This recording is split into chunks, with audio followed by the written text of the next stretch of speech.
Hello and welcome. आज हम लोग एक सेक्शन के बारे में बात करने वाले हैं। इसके बारे में मैं बहुत दिन से चाहता था कि बात करूं, खास करके इसलिए क्योंकि हमारे जो कानून में हमारे देश के जो नियम बने हुए हैं उसमें सोशल जस्टिस और लीगल जस्टिस की बहुत बातें कही गई हैं। लेकिन एट द सेम टाइम कुछ ऐसे कानून हैं जैसे जो हमेशा न्यूज़ में बने रहते हैं, और इसलिए भी वो न्यूज़ में बने रहते हैं नॉट बिकॉज उनका उपयोग हो रहा है, लेकिन उनका दुरुपयोग बहुत ज़्यादा हो रहा है।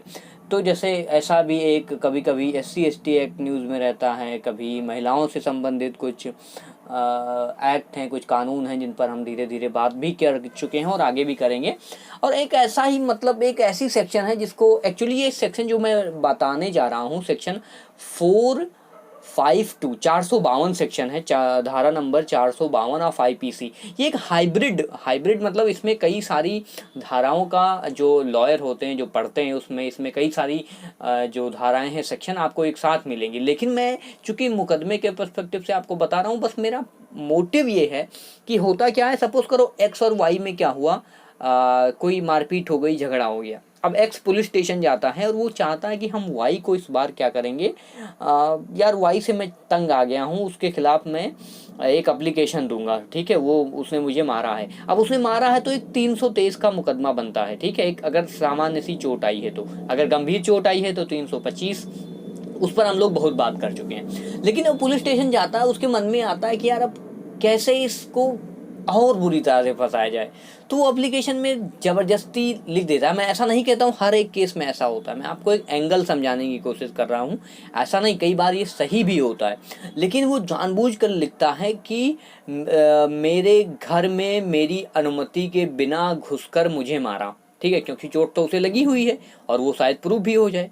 लेकिन वो एक लाइन और बढ़ा देता है कि मेरे अनुमति के बिना मेरे घर में घुस करके मुझे मारा, मुझे कन्फाइन किया, मतलब मुझे वहाँ बैठाए रहा, मुझ पर असॉल्ट किया और मेरी अनुमति के बिना। और इंटेंस अगर उसे करना है तो लिख देगा रात्रि में मेरे घर में मेरे। तो ये इसको कैसे इंटेंस बना देते हैं। हालांकि ये प्रूव होगा या नहीं प्रूव होगा ये तो IO इन्वेस्टिगेशन ऑफिसर ही पता कर पाएगा।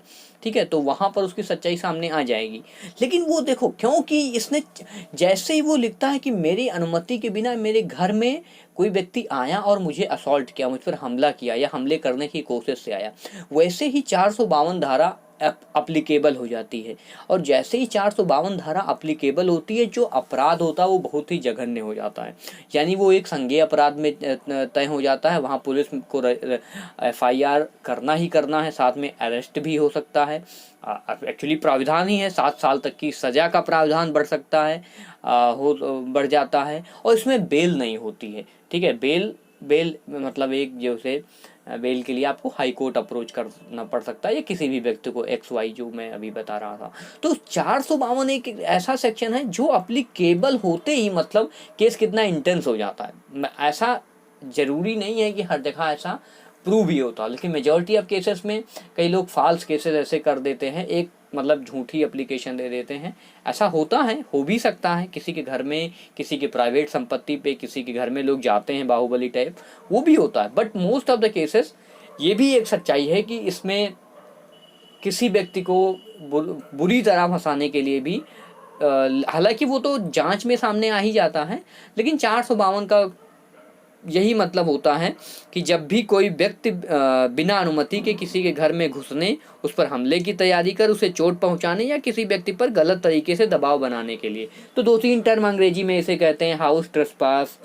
ठीक है, और उसके बाद में हाउस ट्रेसपास मतलब उसके घर में जाना और हर्ट करना, हर्ट करने के इंटेंशन से जाना, उसे मार पीटना, कन्फाइन करने के उससे और उस पर असॉल्ट करना। तो ये चीज़ें एक हाइब्रिड है, बट ये 452 का मुकदमा है। वन ऑफ दी मतलब इम्पोर्टेंट सेक्शन ऑफ IPC, जिसके मतलब अगर देखोगे तो बहुत सारे केसेस जाते हैं न्यायालय में। आई होप ये आपको थोड़ा प्रैक्टिकली समझ में आया होगा, और ऐसे ही हम लोग आगे बात करेंगे। Stay safe, stay healthy, God bless you all.